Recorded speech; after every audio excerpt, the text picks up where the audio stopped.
उत्तर प्रदेश में प्राथमिक शिक्षक भर्ती का इंतजार कर रहे छात्रों के लिए बड़ी खबर है।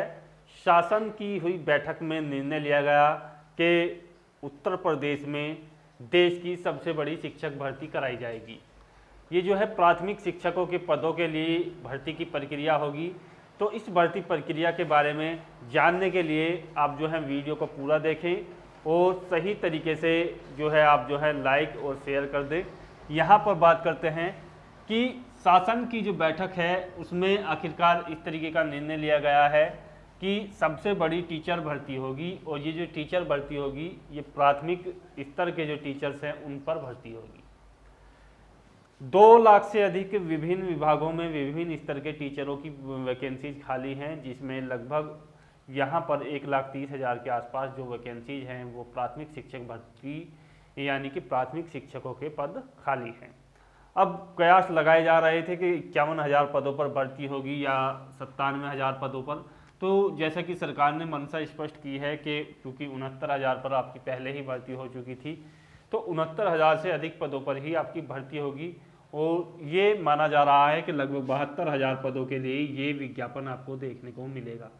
72,000 से अधिक पदों के लिए आपको विज्ञापन देखने को मिलेगा। अब सवाल ये उठता है कि विज्ञापन और आवेदन आपका कब होगा, एग्जाम्स कब होगा, जिससे कि आप जो है बेहतर तैयारी कर सकें और कितने अंकों पर आप जो हैं सुरक्षित मान सकते हैं। तो देखिएगा, आवेदन की प्रक्रिया के लिए जो रोड़ा बना हुआ है वो है यूपी टीईटी। यूपी टीईटी ना तो आपका 2020 में हो पाया है और ना ही 2021 में हो पाया है। तो शासन के लिए ये बड़ी चुनौती बना हुआ है। यूपी टीईटी पहले कराना है उनको, क्योंकि जो 2 या 3 साल से भर्ती का इंतजार कर रहे थे छात्र, उनके पास यूपी टीईटी या सीटीईटी नहीं है, तो वो इसमें आवेदन नहीं कर पाएंगे। तो यहाँ पहले यूपी टीईटी होगा। तो यूपी टीईटी के लिए जो है आयोग ने कई बार प्रस्ताव भेजा है। इस बार जो प्रस्ताव है वो देखिएगा नवंबर माह का भेजा गया है। तो नवंबर माह में यदि यूपी टीईटी हो जाता है और इसकी प्रक्रिया जो है समाप्त हो जाती है, तो संभावना यही है कि जिस तरीके से 2018 में निकली थी, तो जनवरी 2022 में ये भर्ती आपको देखने को मिलेगी। तो जनवरी 2022 आप इसको जो है फॉर्म भरे जाएंगे, तुरंत ही आपका एग्जाम्स होगा और तुरंत ही इसका रिजल्ट वगैरह आएगा। तो ये जो कंप्लीट है भर्ती, ये आपकी फरवरी तक कर ली जाएगी और मार्च में आपकी जो है नियुक्ति कर दी जाएगी। तो इस तरीके की प्रोसेस आपकी होगी। तो आप जो हैं जनवरी में इसके एग्जाम्स को लेकर के बेहतर तरीके से तैयारी शुरू कर दें, क्योंकि यहाँ से यदि ये मौका आपका निकल जाता है तो फिर मुझे नहीं लगता कि 5 साल तक आपको कोई भर्ती देखने को मिलेगी, और वो भी विशेष रूप से ऐसे अवसर पर जहाँ पहले ही 2 बड़ी भर्ती हो चुकी हैं प्राथमिक शिक्षकों के लिए।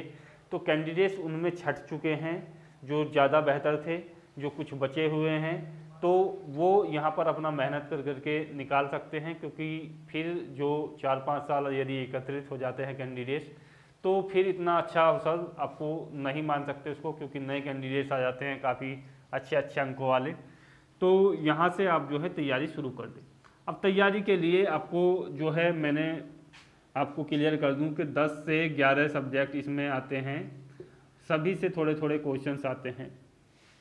मुख्य जो सब्जेक्ट्स है जिनसे ज़्यादा क्वेश्चंस आते हैं तो वो उसमें देखिएगा मैथ है, जीएस है यानी कि सामान्य जागरूकता आपकी है, इसमें करंट के भी क्वेश्चंस काफ़ी अच्छे आते हैं, 7 से 8 क्वेश्चंस आते हैं। और बाकी जो सब्जेक्ट हैं वो भी इसमें पूरे आते हैं, लेकिन एक जो सब्जेक्ट है वो है बाल मनोविज्ञान, इसके क्वेश्चन बहुत ज़्यादा आते हैं। तो यहाँ से आपका जो है 50% सिलेबस जो है इन सब्जेक्ट से ही आता है। तीनों को आप काउंट कर सकते हैं, जीएस में ही आ जाएगा करंट भी, मैथ और सीडीपी। तो बाल विकास, गणित और सामान्य अध्ययन, ये तीनों के पार्ट ही आप जो है 50% से अधिक अंकों पर आप पिछला पेपर उठा करके देख लीजिएगा, आसानी से आपको मिल जाएगा। बाकी हिंदी, इंग्लिश, संस्कृत वगैरह सभी से 2-2, 4-4 क्वेश्चंस आते हैं, रीजनिंग, कंप्यूटर वगैरह से, तो उनको भी आप जो है मेंटेन कीजिएगा, लेकिन ज़्यादा फोकस इन चीज़ों पर कीजिएगा, क्योंकि यहाँ से 60 से 70% तक आपको जो है क्वेश्चन पेपर मिलेगा। दूसरी बात करते हैं कि कट ऑफ इसके कितनी रहती है। तो देखिएगा कट ऑफ अभी जो है फिलहाल की कंडीशन में फिर से दोबारा से आयोग ने लगाई है, जो कुछ वैकेंसीज जो है बची रह गई थी शेष, तो उनको भरते हुए ये कट ऑफ लगाई गई है, जिसमें जो जनरल कैंडिडेट्स हैं वो थोड़ा सा ध्यान देंगे।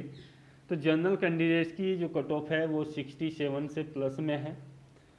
67 नंबर से अधिक नंबरों पर जनरल का सिलेक्शन हुआ है। अब यहाँ से क्वेश्चन ये बनता है कि देखिएगा दो प्रकार का रिकॉर्ड यहाँ पर जोड़ा जाता है। एक तो होता है एकेडमिक रिकॉर्ड जिसके होते हैं आपके 40 अंक, दूसरा होता है आपका रिटन एग्जाम्स। रिटन एग्जाम्स में आपको मिलते हैं 60 अंक। अब टोटल मिलाकर के ये कम से कम इतना होना चाहिए 67 प्लस। तो जिन लोगों के एकेडमिक रिकॉर्ड जो हैं वो कम है, कम से मेरा मतलब ये है यदि 25 से कम है, 25 से कम है तो उन लोगों को जो है यहाँ ज़्यादा मेहनत करनी पड़ेगी, यहाँ ज़्यादा अंक लाने पड़ेंगे रिटन एग्जाम्स में। तो रिटन एग्जाम्स वैसे तो सबके लिए महत्वपूर्ण है क्योंकि इन्होंने इसका क्वालिफाइंग का क्राइटेरिया ही इतना रखा है। 150 में से आपको जो है 97 करने पड़ेंगे, तब जा कर के आप जो है यहाँ पर क्वालिफाई माने जाओगे। तो 97 अपने आप में एक बड़ी चीज़ है। 150 क्वेश्चन में से 97 क्वेश्चन बहुत अधिक होता है, डिफ़िकल्ट होता है निकालना। तो क्वालिफाई ही इतने ज़्यादा अंकों पर रखा गया है, लेकिन उसमें भी यदि इनके अंक 25 से कम है तो यहाँ बहुत ज़्यादा मेहनत करने की आवश्यकता है। और यहाँ कम से कम 150 में से 110 प्लस क्वेश्चंस उन लोगों को करने पड़ेंगे, तो जा कर के यहाँ कहीं ना कहीं 67 के आसपास वो पहुँचते हैं और सिलेक्शन हो पाता है। ओबीसी की कट ऑफ में ज़्यादा अंतर नहीं रहा था, 67 ही इनकी कट ऑफ मान सकते हैं आप। 0.79 कुछ इस तरीके से ही थी, 66.79। तो आप जो है ये मान करके चलिएगा कि लगभग जनरल के बराबर ही थी, क्योंकि ओबीसी के कैंडिडेट जो है ज़्यादा क्वालिफाई कर गए थे।